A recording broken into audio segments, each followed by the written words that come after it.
తిబేరియా చక్రవర్తి పరిపాలనలో 15వ సంవత్సరములో పొంతి పిలాతు యూదయ అధిపతిగాను, గలిలయకు హేరోదు చతుర్థాధిపతిగాను, అన్నా కైపులు ప్రధాన యాజకులుగాను ఉన్నప్పుడు అరణ్యంలో యోహానుకు దేవుని వాక్యం రాగా యోర్ధాను పరిసరాల్లో తాను ప్రబోధాలు చేస్తూ పశ్చాత్తాపార్థమైన బాప్తిస్మము, పాప క్షమాపణ ప్రకటించాడు. మీ పాపాల నుండి తిరగండి, బాప్తిస్మం పొందండి, దేవుడు మీ పాపాలు క్షమిస్తాడు.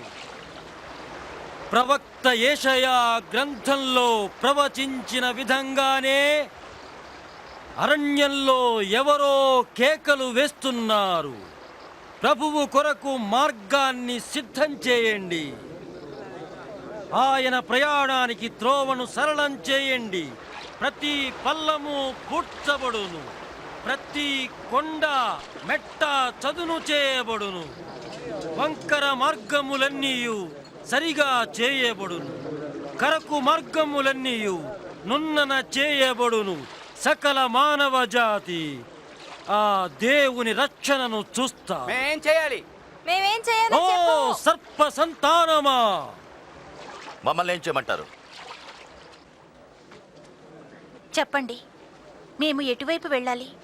ఎవరికైనా ఒక్కడికి 2 అంగీలున్నచో లేని వారికి ఎవరికైనా తప్పకుండా ఇవ్వాలి. భోజనం ఉన్నవాడు పంచుకోవాలి. బోధకుడా,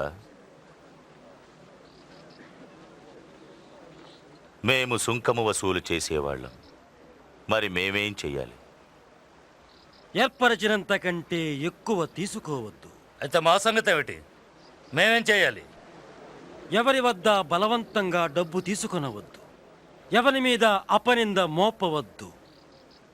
మీ జీతంతోనే తృప్తి పొందండి.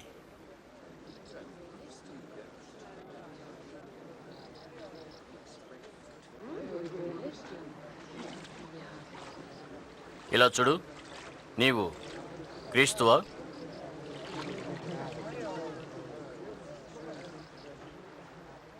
నేను మీకు నీళ్లలో బాప్తిస్మమిస్తున్నాను, అయితే నాకంటే శక్తిమంతుడు ఇంకొకడు వచ్చుచున్నాడు. ఆయన చెప్పుల వారునైనను విప్పుటకు నేను పాత్రుడను కాను. ఆయన పరిశుద్ధ ఆత్మలోను అగ్నితోనూ మీకు బాప్తిస్మమిచ్చు. చేట ఆయన చేతిలోనున్నది.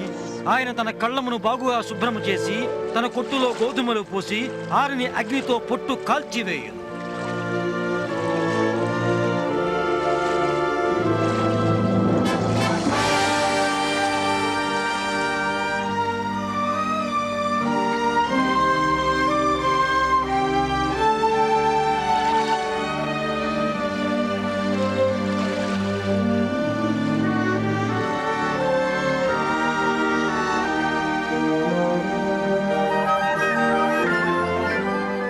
అప్పుడు పరిశుద్ధాత్ముడు పావుర రూపంలో యేసు మీద వ్రాలాడు.